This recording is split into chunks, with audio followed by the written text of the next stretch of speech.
What's up? Back with another video. I seen inside it was going out. Make sure you hit the like button, hit the subscribe button for me, please. Y'all see it right here. One thing about it, I want to put out a quick video. I wanted to put out a quick video about Ilhan Omar. Says House Oversight Committee launches investigation into Ilhan Omar's financial records, which again is something that I've been following up on.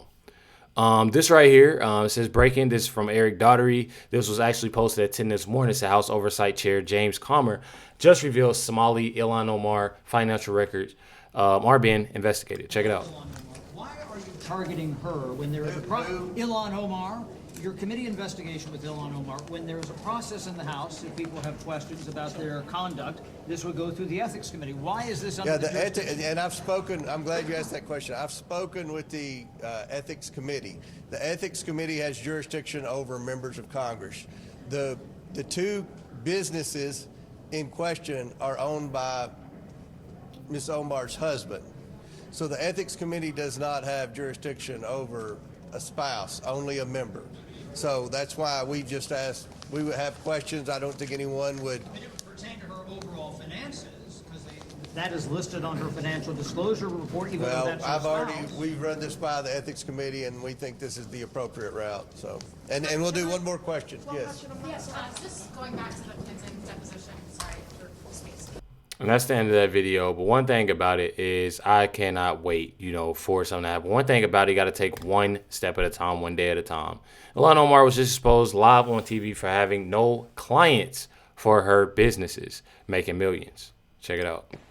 Chad, thank you. And focus now on Kaylee McGee-White, a Fox News contributor. Look, there's a whole lot of money on Capitol Hill, both sides of the aisle. And you could say that you want to follow all the money trail. Look at the Shush Fund years ago, where women were being quieted for some of the discrimination that was going on the Hill. So we get that. This is a very specific case. Why is that? Yeah, I was doing a bit of research into Tim Manette, Ilhan Omar's husband's various businesses, and his investment firm. It has no known clients, no known investment deals. It doesn't even have an active SEC registration. And his winery, which is also purportedly making him millions of dollars per year, has no online presence. It has no marketable products available for purchase online. And get this, back in 2024, an investor into that winery actually sued Manette and his business partners, alleging that they had fraudulently misrepresented the winery as a legitimate business operation. So yeah, maybe there's a version of events here in which, of course, all of this is conveniently timed with his wife's election to Congress and her growing considerable influence in the Democratic Party. And maybe there is a version of events in which Ilhan Omar and her husband have just been extremely fortunate. But in that case, you would think that Ilhan Omar might be a bit more appreciative for this country and the ways in which it's aided her success. But I look at these events and I think they have cracked the Hunter Biden playbook.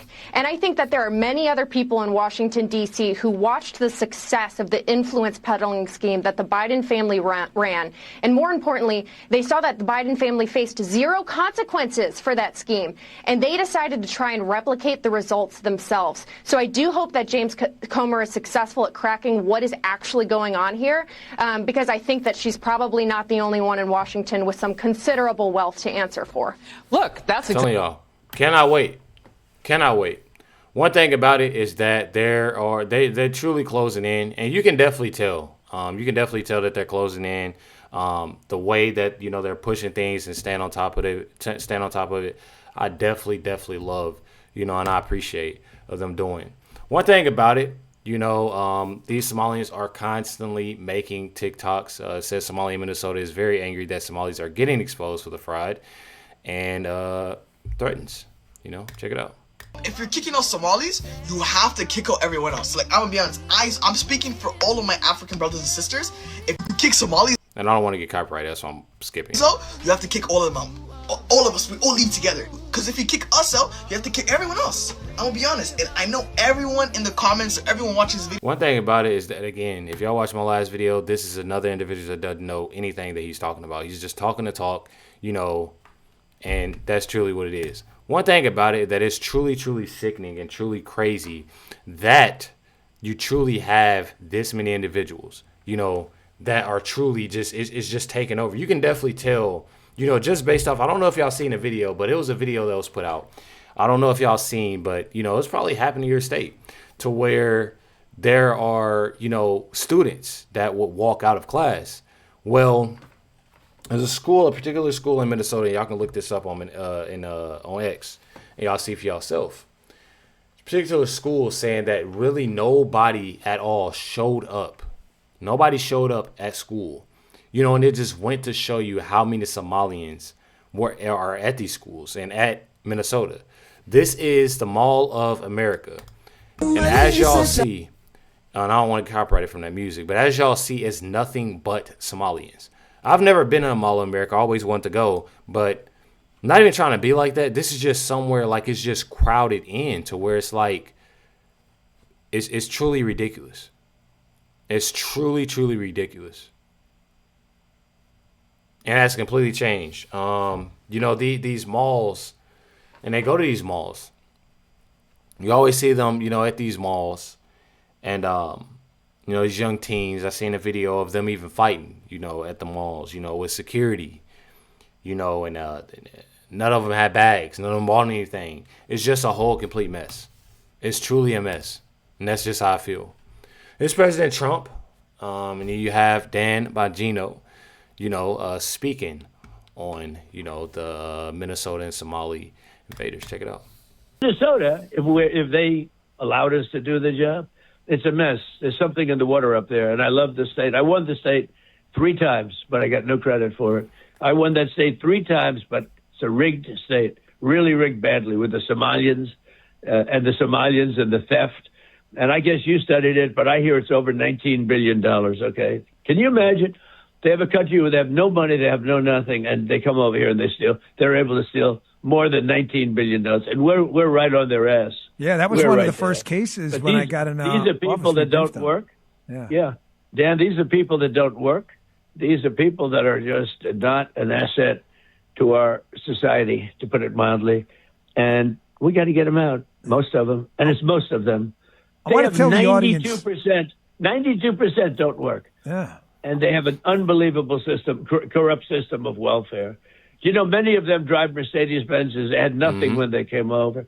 The good news is, you notice they don't see ships being stolen anymore from Somalia because we hit those guys with the same weapon that we take out the drug dealers from the ocean. We stop. Every time we hit a boat, we knock you out. We save 25,000 lives. Each boat, and pretty accurate, and you're not even having just, you know, when it comes down to the fraud, you're having these boats, you know, with drugs. I'm telling y'all. Boat is responsible for the death of 25,000 Americans. Think of that, okay? And we knock them out like candy. We are knocking them out. We also do that with the pirates in Somalia. That's why you don't see ships being taken anymore, because they don't play games. So, you know, they were stealing ships every day. Now it takes courage to steal ships. They don't do it. You understand. And you did a great job while at the FBI, and I appreciate it. Thank you, sir. I appreciate it. Well, it was under your leadership. And that's the end of that video. One thing about it, you know, is that you have, you know, it's true. You know, it is a rigged state, and it's definitely pretty bad when it comes down to it with the theft. You know, it's definitely sickening, and I don't understand it. One thing about it, the investigation is fraud within Tim Walz's administration in Minnesota, just like the rest when it comes to Mayor Fry, Ilhan Omar, Keith Ellison, and many more. You literally have here, said probably the officials to create fraudulent documentation and backdated letters to hide the ongoing fraud.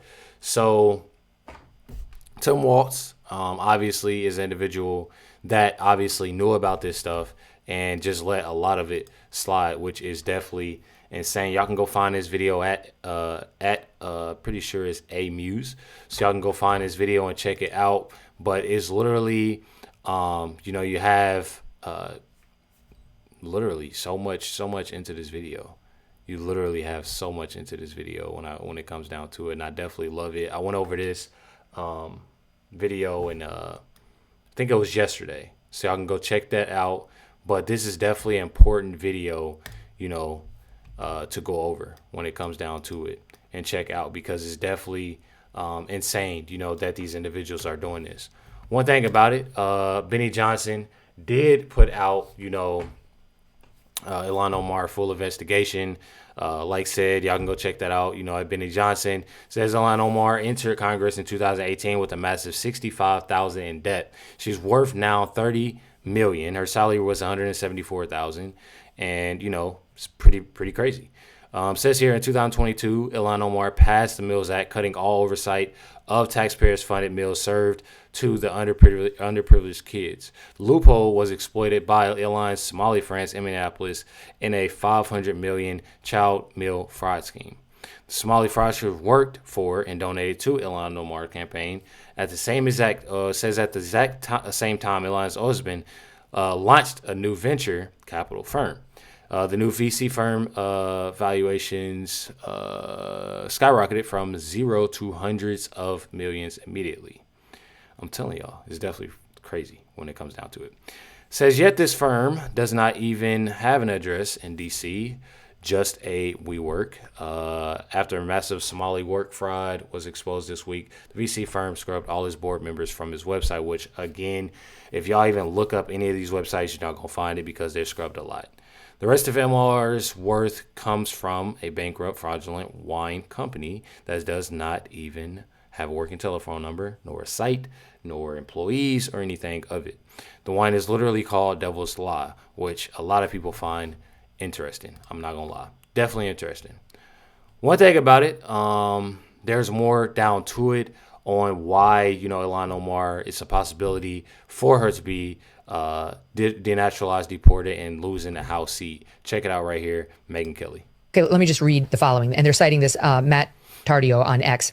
Ilhan Omar claims that she obtained her citizenship when her father was naturalized in 2000, just months before her 18th birthday. But there's a problem. No record has been found of his naturalization paperwork. In response to a FOIA request for her father's N-400 paperwork filed by A.J. Kern in June of 2023, the National Records Center was unable to locate any filings under his name. Question, can she be denaturalized and deported if this is substantiated? Answer, yes. If fraud was involved in her father's alleged naturalization, then her citizenship could be on the chopping block because that would be immigration fraud by the dad that would affect her. And that would be a political earthquake, Dave Smith, that if she's not a U.S. citizen, she can't be a U.S. House member, and she could be deported. I mean, like, I just want to give you that little nugget going off into the weekend. It might.